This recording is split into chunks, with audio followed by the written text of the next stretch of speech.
A disability respite service called Breakaway is leading the way in the community. The service has just held its annual charity golf day, in which it aims not only to raise money, but also to raise awareness of those with a disability. The day included many business sponsors and high-profile personnel, including former councillor Colliana Winchester. Breakaway's Chief of Staff and Senior Organiser of the day, Sharon Tiwaka, said it was great for the community to get behind the event to such an extent.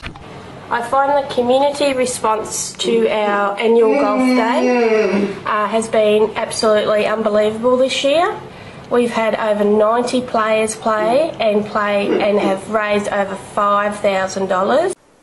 Breakaway respite worker Karen Baggery shared Miss Tiwaka's opinion and also added that without the sponsors, the prizes donated and the 20-odd volunteers today would not be possible.